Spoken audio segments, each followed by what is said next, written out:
driving lesson. So I used to always say that my Uncle Steve was my favorite uncle. And my grandmother would always say, "Don't say that, it's not nice." And in my head, I'd be like, "Whatever, it's true, lady." So Uncle Steve is 10 years older than me. So at times he was more like a big brother than an uncle. Big brothers don't have as much authority as uncles, but they can be much bigger jerks. They don't have to be diplomatic and can basically torture the hell out of you, and that was my Uncle Steve. He definitely tickled me till I peed on myself at least 4 times, locked me in a dark hallway closet at least once a month, and sat on me with his arms on top of my knees and rapped on my sternum until I passed out from the pain. All right, well, I never passed out, but it hurt. But in my own annoying nephew way, I would always find a way to get back at him. I was afraid of the dark, and I was a bedwetter, so I'd cry and beg to sleep in his bed because I was scared. Then I'd thank him by warming his mattress and giving him a ring. A big wet ring on his mattress. Through all the love and torture, though, Uncle Steve was the coolest uncle. So when Uncle Steve graduated from Taft High School, he got a brand new Plymouth Sapporo. It was a silver coupe, and it was a stick. I was only 8 when he got it, but he took me everywhere in it. And I loved every minute being in that car with my uncle. My grandparents bought a triplex in North Long Beach, and it was supposed to be a rental property. However, my Auntie Londa lived upstairs, we lived in one unit, and my Uncle Steve lived in the last unit. Now, I've owned a few rental properties, and the general rule of thumb is, say it with me, never rent to friends or family. All right, sorry, the rental commandments have nothing to do with this story. So I had this little Honda CR-80 that I would tear through the neighborhood on. Uncle Steve was surprised that at 12, I knew how to ride a 5-speed motorcycle. And he said, if you could shift a motorcycle, you could drive a car. One Saturday morning, Uncle Steve took me to the parking lot of Ascot Raceway, and my first driving lesson began. Now remember, I'm 12, but I was a runt. So I could barely see over the steering wheel, so with the seat pushed all the way forward, I still needed to reach a bit for the pedals. And since I knew I could drive a stick, I wasn't the best student a 22-year-old driving instructor could have. But by the end of the lesson, I got the nuances of driving a manual, and I had the mechanics down pretty well. Uncle Steve created a monster. I asked him to drive all the time. If we went to the grocery store for my mom, I'd ask to drive in the back of the parking lot. No matter where we went, I wanted to drive. One day, Uncle Steve said, "You're ready to drive on the street." Now, before he could finish that question, I had the keys in my hand and we were pulling away from the curb. We never had to tackle hills because there were no hills in the parking lots. Hill starts are an in-the-moment learned skill.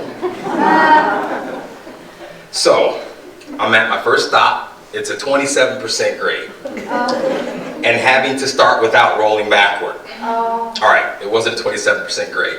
It was the rise in the road where the railway crossing is. But to a new driver, it felt like Lombard Street. I'm trying to get going when the light turned green. I made more backwards progress than anything else. So I'm getting extremely frustrated. Now, my uncle was doing a great job of talking me through the process, but I was doing a horrible job of taking his instruction and implementing it. More accelerator, smoother clutch. Okay, start the car again. Okay, the car started, stop turning the starter over. More gas, more gas, more gas. Start the car. Cars were honking and going around me. I moved a little bit and I managed to at least stop at the top of the hill, or in this case, on the tracks. So now, all I had to do was execute a clean takeoff, and we would have been over the hump, pun intended. After all the drama just experienced, my nerves are still heightened, but not as much as they were now from the lights and the bells.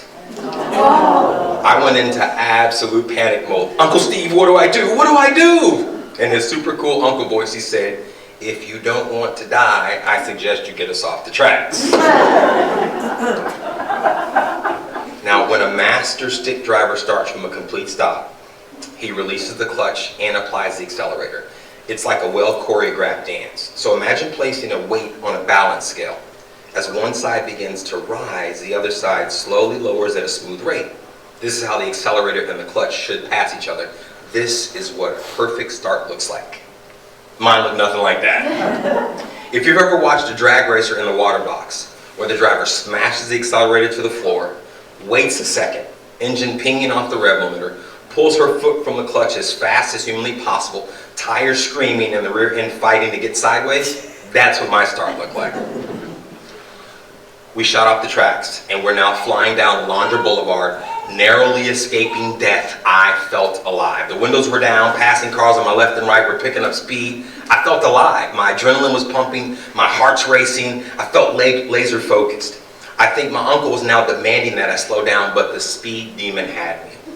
I was well on my way to the Lead Foot Club. I buried the clutch, grabbed fourth, did the gas clutch dance again, and I was about to hit 45-50 when, what?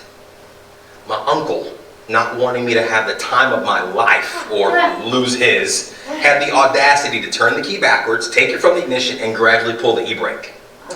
We came to a stop, and in my adrenaline-induced speed high, all I noticed was a red, twisted face yelling, gesturing while spittle was erupting from his angry, scared, yelling mouth like 4th of July fireworks.